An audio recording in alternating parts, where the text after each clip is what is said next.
When we're imagining people's political ideologies when it comes to foreign affairs, we're typically imagining things in terms of dove versus hawk. I think this is an outdated model. I think it's stupid. I never liked it. And I'm proposing here a much better model for foreign affairs with two axes. One is a means of how you are interfacing with other countries, and another in terms of how much you are interfacing with other countries. And this is going to explain a lot of splits on the left and the right now, as well as splits between liberals and leftists. So before we get into that, we do have to explain the difference between the dove and the hawk. So bear with me if you know this already, but I am sort of redefining the term dove a little bit to better match this model. So I'm defining dove as soft power. So soft power in any real regard. You can use soft power to put tariffs on people. You can use soft power to put economic sanctions on countries you don't like, and you can also use dove power to open up trade deals with other people, or use like an international court to hold war criminals accountable. A typical dove approach is bringing a dictator into the fold, right? And including him in the conversation and hoping that by including him in a democratic process, their country will slowly become more and more democratic over time, especially if you trade with them. This is a very, maybe a more of a globalist way of doing things, maybe more of on the high interventionist end of things. But the best example of a dove policy is USAID. So USAID, basically the idea, and people obviously don't think this was happening on the right, but the idea was you go into other countries, you give them aid, and then when you give them aid, like you're in Africa and you're getting like a vaccination or something, you think, wow, I love America, right? Maybe I'll side with America over the damned commies, which was why USAID was invented in the first place by John F. Kennedy. He wanted these third world countries that we were helping to think of us when they got more developed, so they would join up with us instead of getting neo-colonized by the communists. People don't like USAID in the Trump administration. That's why it was one of the first things that were cut by Doge.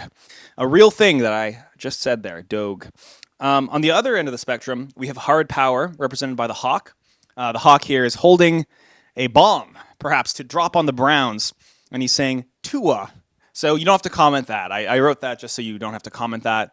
Every time I say the word hawk, I know I'm saying the word hawk, and you're getting the desire to comment Tuah right now. But I put that in there, so hopefully that assuages you a little bit.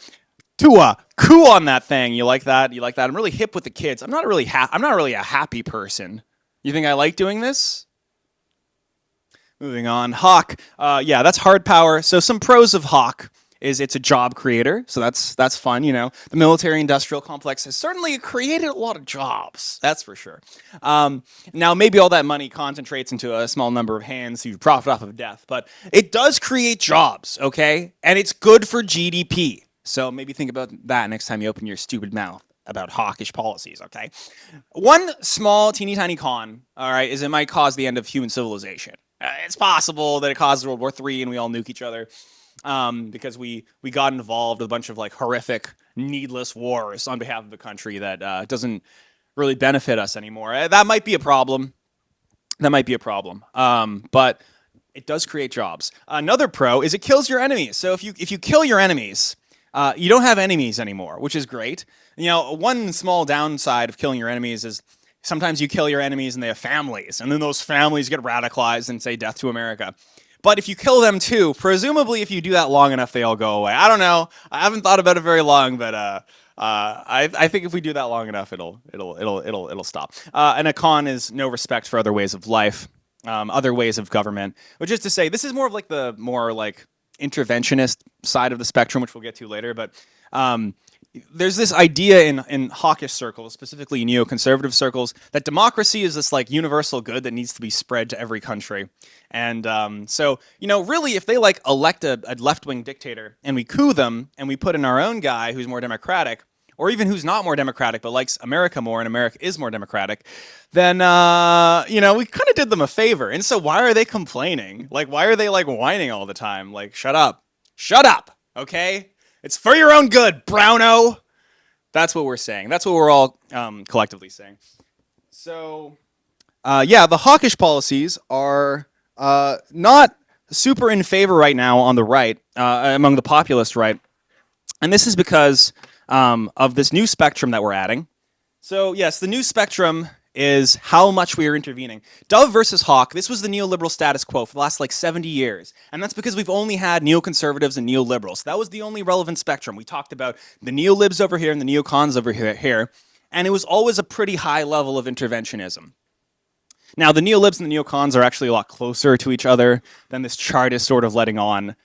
Because the neoliberals were doing a lot of hawkish policies. I'm not saying Obama didn't do any drone strikes here, and obviously the neocons did some dovish policies. They're really like closer to like this bubble over here. But in general, the neoliberals were associated with dovish policies. This was associated with like left-wing policies, although sometimes right-wingers do dovish policies and left-wingers do hawkish policies. But yeah, that was our understanding of how the world worked. However, if you look over here, you'll see public opinion is moving down. Public opinion, we're kind of done with the whole neo shit. Like we're moving down towards the bottom of this chart, which is implying we want less intervention. So that's the second spectrum here that I've added. The drone versus the ostrich.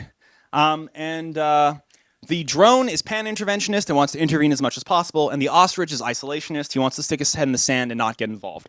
So let's start with the ostrich. I think this is probably the most useful new bird that I'm trying to add to our lexicon here.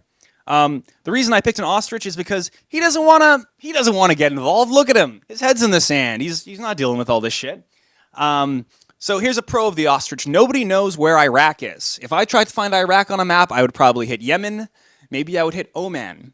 Maybe I would just land in the sea somewhere. Is it an island? I don't know. Negative, the entire concept of World War II. Yes, that's right. Can you there were ostriches 70, 80, 90 years ago in World War II. They were saying America first. Yeah, they didn't want to get involved. They wanted to let all the Jews die. They wanted to let Hitler do his thing. And so that's a pretty good case, I think, against the ostrich. Because we all agree that it was good to get involved with World War II, right, guys, on this channel? We all agree with that. I don't want to dwell on this point. I'm going to move on. More money to spend domestically. This is true. There's a lot of different kinds of ostriches. You notice this? What do you want to spend that money on? Because like the right-wing ostriches are like, okay, we can spend more money on deporting migrants, and we'll have less foreign wars, so we'll create less refugees, so they won't come to America. And then the left-wing ostriches are like, we can stop doing a genocide, we can stop killing the civilians, and we can spend more money on, healthcare and stuff. One more negative, and this is more of a hawkish critique of the ostrich. So we let them nuke us then. We're going to let them nuke us. Because, okay, let's play this out. Let's imagine that what the hawks are saying about Iran right now is true. And they were going to, fucking nuke Israel or even, nuke New York if they could get their hands on New York, right? Let's say they secretly had a really long-range nuke that was going to go right for New York. Imagine we're all looking at the ruins of New York and we're like, damn, why didn't we do anything about this? Maybe we should have done something about that. So obviously the ostrich would say, well, maybe they wouldn't nuke us if we didn't keep fucking cooing them every 5 seconds and fucking with them in just the most annoying ways possible. Maybe they would stop calling us the Great Satan if we did a little bit less of that. And then the hawk says, you really want to take that chance, buddy? And then the dove says, maybe if we bring them into the global fold, then they'll have a democracy by their own volition. And then the drone says, beep, boop, beep, boop, beep, boop, boop. Because it's a robot. Should have scripted this. Okay, moving on. Yeah, so the ostrich is very popular right now, and I would say it's the current populist meta. The current populist meta is to be an ostrich, because public opinion has been really falling away from the neoliberal status quo that has dominated the world for 70 years. And I think Trump kind of ushered in the end of that. And I don't think it's coming back. I also don't think it's coming back. Moving on to the drone. The drone has a lot of pros and cons, but basically the drone is pan-interventionist. It just wants to get its fingers involved in as many pies as possible. Sometimes it uses dove tactics. Sometimes it uses hawk tactics. The best example I can think of this is actually Henry Kissinger. Henry Kissinger, for those of you that don't know, he had this great powers theory. And the great powers theory basically stated that like there are powerful countries, and those powerful countries need to work together. So like Russia, China, America, those are like the big guys, and the big guys can be dovish with each other. So he tried to open up, he opened up trade with like China. People in China really like Henry Kissinger for all of the dovish policies he had with China. There was like a mutual respect out of power. But if you're weak, then you're getting hawked, buddy. If you're Cambodia, sorry, dude. A trillion bombs on Cambodia now. And, this was a very popular policy, and we all remember Henry Kissinger really fondly. Right? Right, guys? I don't know. I actually don't know. I don't know what you guys think about Henry Kissinger. Maybe we like Henry Kissinger now. I don't know. You can feel however you want to feel about the words I'm saying. I'm just saying facts, all right? But yeah, the drone has some pros. One of the pros is most global influence and responsibility. But the con is you have the most global influence and responsibility. People don't like America right now. You notice this? It's not really for any. I mean, there's reasons obviously, but the people don't like America just because America's been the top dog for too long. People don't like it when you're top dog for too long. It's kind of like, Magnus Carlsen, right? You can only be number one for so long before we're like, okay, I want a new guy. Make him Indian. Make him Chinese. I don't know. I'm bored. I'm bored of Whitey. We need a new guy. It's the Chinese century. Fuck it. I don't even know if it's going to be the Chinese century. I'm just bored. I want to change up. I want to switch up. So, yeah. Some positive of the drone is you get flexibility in foreign affairs, which means you can use a variety of different tactics in different ways. And I actually, I do think Trump does this. I think he's more of an ostrich, but like he uses the hawk and the dove tactics. More of the hawk tactics recently for sure, but there are some dove tactics, and we'll get to that later. A con, you get the cons of both the hawks and the doves. So, when you're doing your hawk stuff, you're killing civilians, it looks bad, it's bad optics. When you're doing the dove stuff, it comes across as naive and like you're gonna get betrayed. And yeah, so those are the two big spectrums that I wanted to talk about. And I think adding an interventionist versus isolationist spectrum and calling dove versus hawk more of like a style of interacting makes a lot more sense. People associate dove, I should bring this up now, otherwise people are going to be mad in my comments. People associate dove with being an ostrich. They say if you're like very, very dove, you're very, very isolationist. And that means you don't want to get involved with things. I don't think that's a good way of conceptualizing things at all. And so this spectrum makes a lot more sense. And now we're going to go into these four birds representing each corner. And we're going to start with the neoliberal. The neoliberal I have represented as the passenger pigeon. So the passenger pigeon I put because the passenger pigeon carries messages. It's related to the dove. He's a friendly bird. And he degenerated into filthy vermin that plague society. I don't know why I wrote that. I don't know what that means.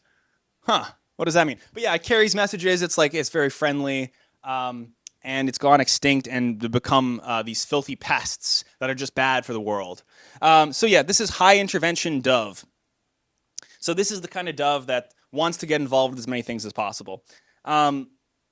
So this is interesting because, okay, so the best example of this is like the UN, international organizations like the World Bank. These are like cooperations between nations trying to use the economics to cooperate with different nations rather than to, be antagonistic towards them like a hawk would.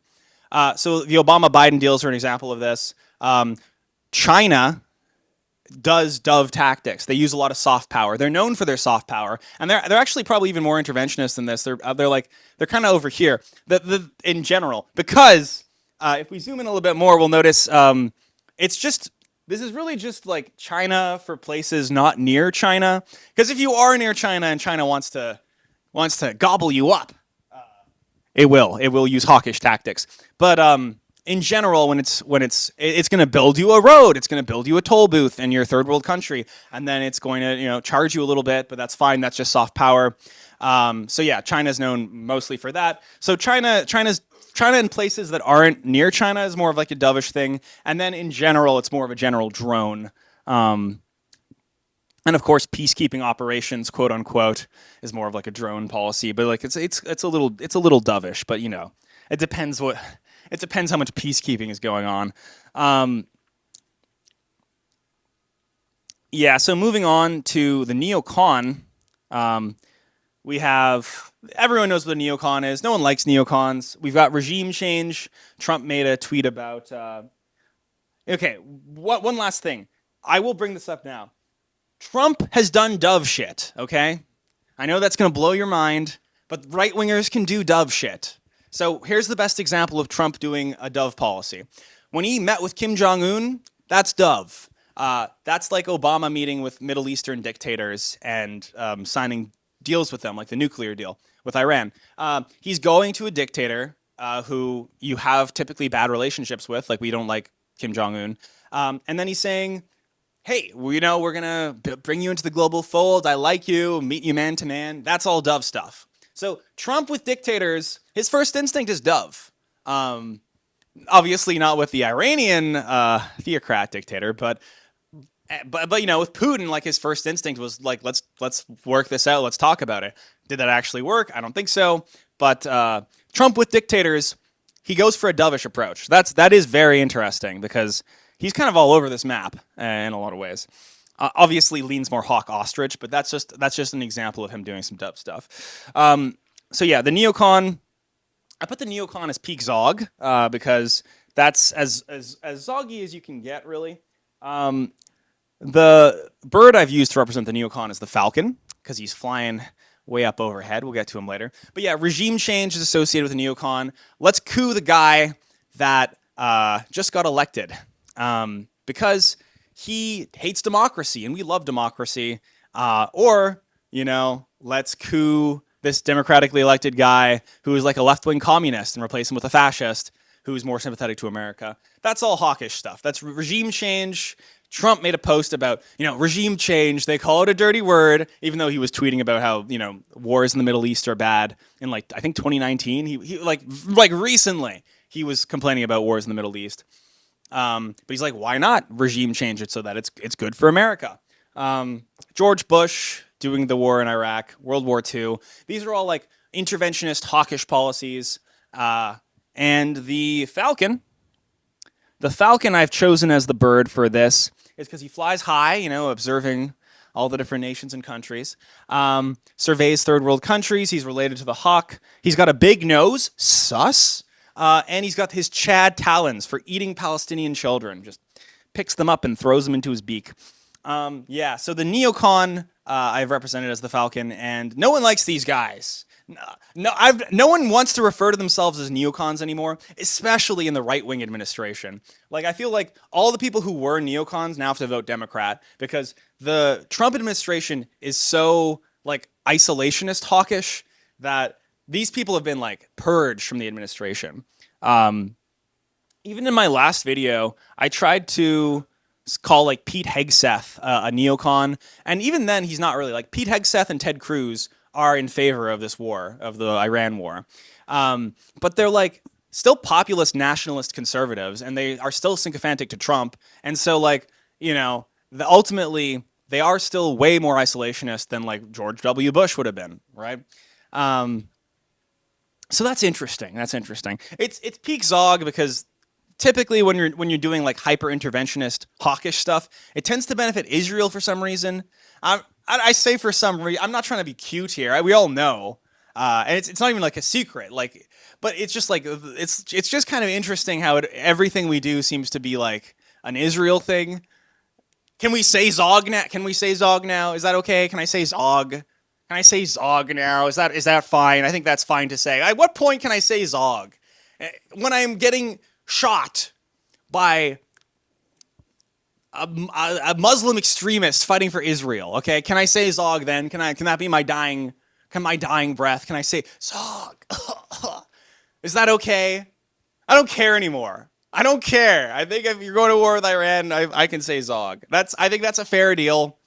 That's a fair deal. All right, moving on. We got the Dodo.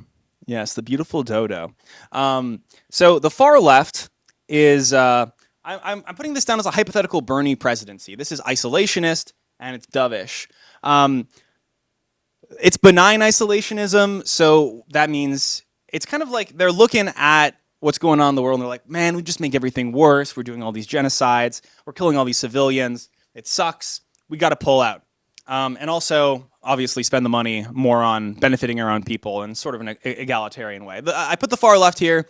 There's cases where people who aren't on the far left would fall into the spectrum, but generally this is represented by like the far left, like a Hassan type anti-interventionist, isolationist.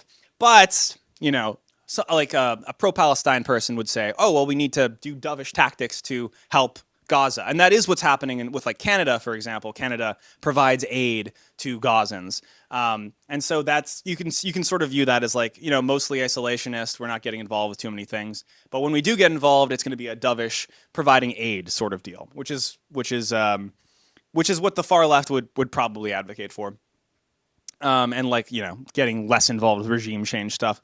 So yeah, this is more of a benign isolationism. They hate the military-industrial complex. And I used a Dodo here because they've got prey eyes, beta. They're related to the dove. I didn't know this, by the way. Did you know the Dodo is related to the dove? That was very interesting. Flightless and neck for sticking in the sand. So you kind of got that ostrich physiognomy going on. And extinct, which is to say, I don't think the Dodo's doing too hot right now. Is kind of my point. But hey. Who knows? Maybe in the future, maybe the next president will be more of a Dodo instead of a Hawkstrich. But we're getting to the Hawkstrich. Yeah, so the last quadrant here is paleoconservative. The paleocon is in contrast to the neocon that loves the endless war. The paleocon is more of like the right-wing ostrich. And like a real hardcore paleocon is like not a hawk at all. They hate the hawks. They're like down here in the ostrich corner.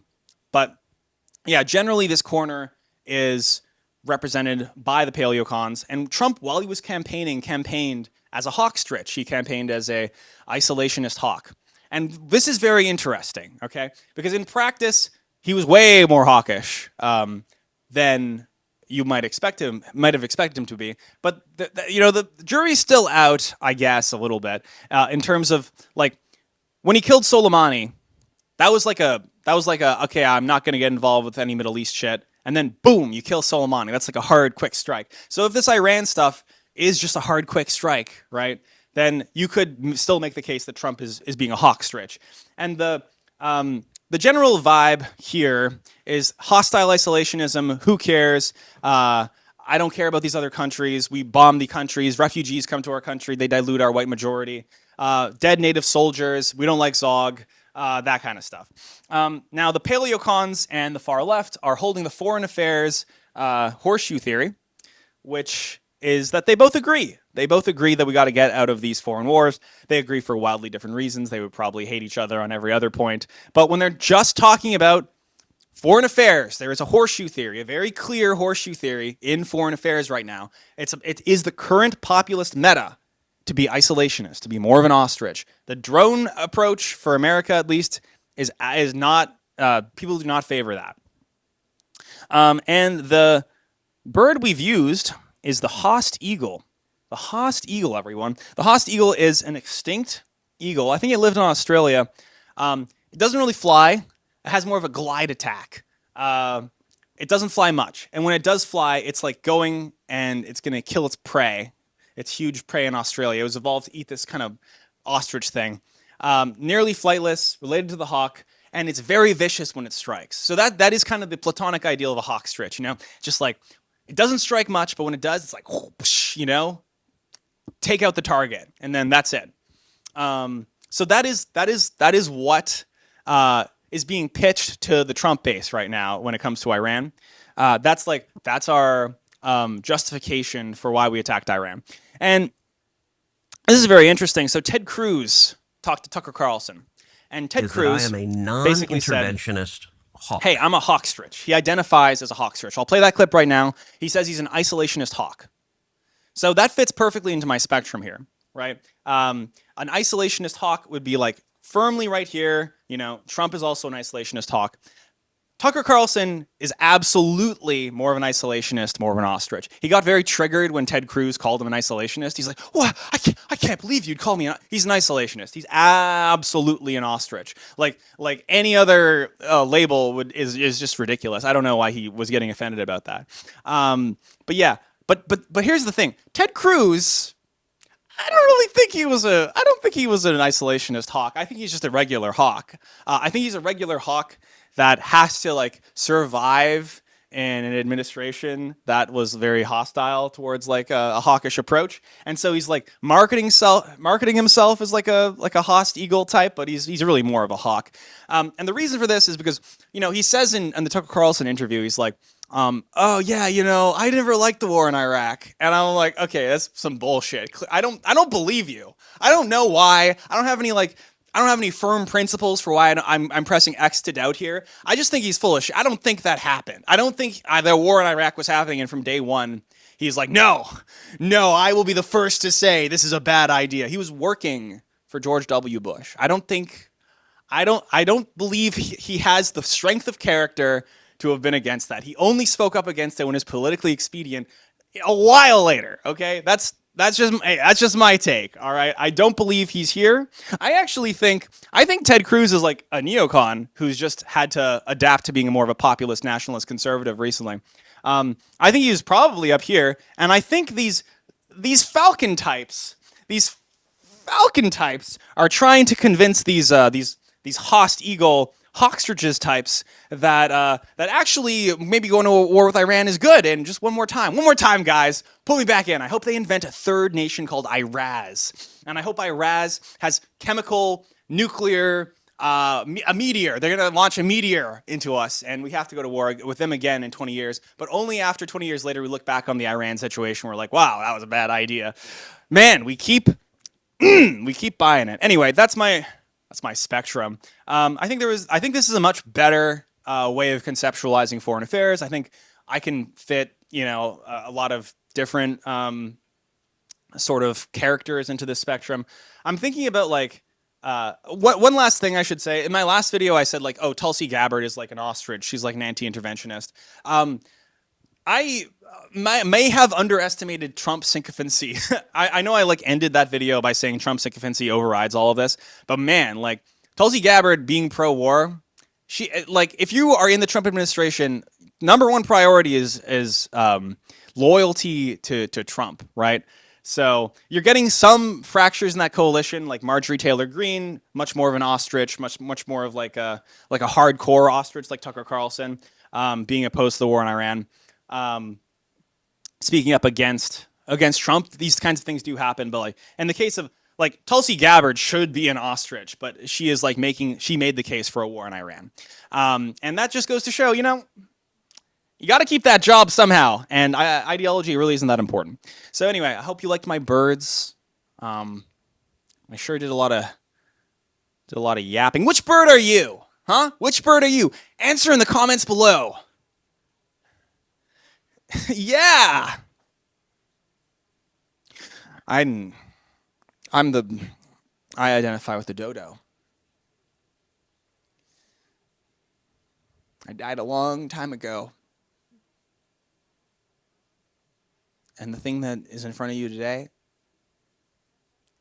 I don't recognize.